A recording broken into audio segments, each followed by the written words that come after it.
Maraming salamat, Sir Jeff. Yeah. Hindi. Thank you, ah. Parang kinikilabutan ako.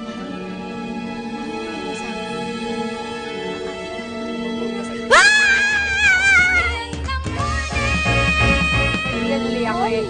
Dito sa Yanang Morning, sinadya talaga namin magpagabi. Dahil di ba ang sabi dito sa Intramuros, maraming mga kung ano-anong aliklik ang nakikita. Oh!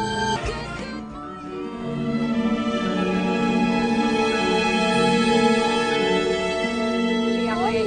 Dito sa Yanang Morning, sinadya talaga namin magpagabi. Dahil di ba ang sabi dito sa Intramuros, maraming mga kung ano-anong aliklik ang nakikita. Oh! Oh! Totoo to, tao siya, ha?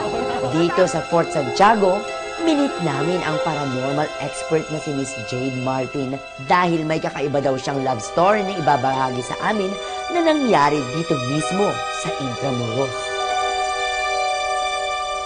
Paano niyo po na-discover yung ganyang talent niyo sa paranormal? Bata pa lang ako, memories naman natin nag-start when we're 3 years old. So kahit sa loob ng bahay, marami ako nakikitang weird. Before, kinoconsider ko as normal kasi hindi naman ako natatakot pag nakikita ko. Miss Jade, lagi po ba kayong bumibisita rito sa Intramuros? O? Every week, nandito ako kasi nag-tour guide ako dito sa place. And at the same time, I have a very strong attachment here na kahit walang tour, kahit walang sadya, pinupuntahan ko talaga yung place just to feel it. Explore din. Explore it. Nakita mo daw dito yung past life mo? Wow, kwento mo naman. Ano yun? Bata pa lang ako, attracted na ako sa Intramuros eh.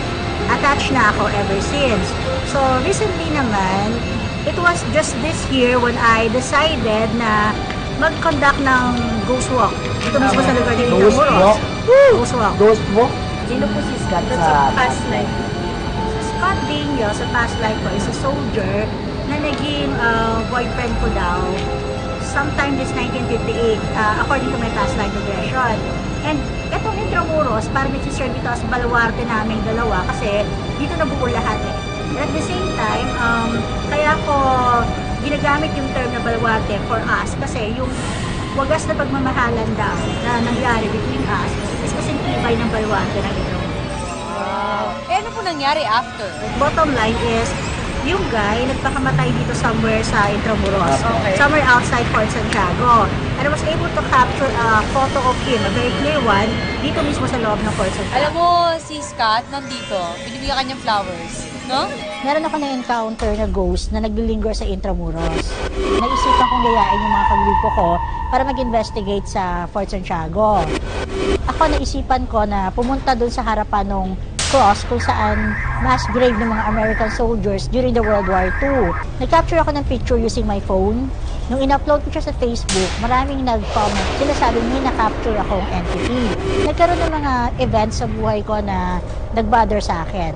Madalas ko siyang napapanaginipan in black and white. Nakikita ko nag-aabot ng bulaklak. In one of the dreams, naglalakad kami sa ibabaw ng mall. Ang sabi niya, ang pangalan niya is Lieutenant Scott Daniel.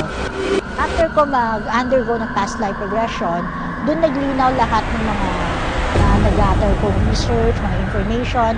At at the same time, yung mga parang pakonti-konting memories na bumabalik sa isip ko na parang deja vu.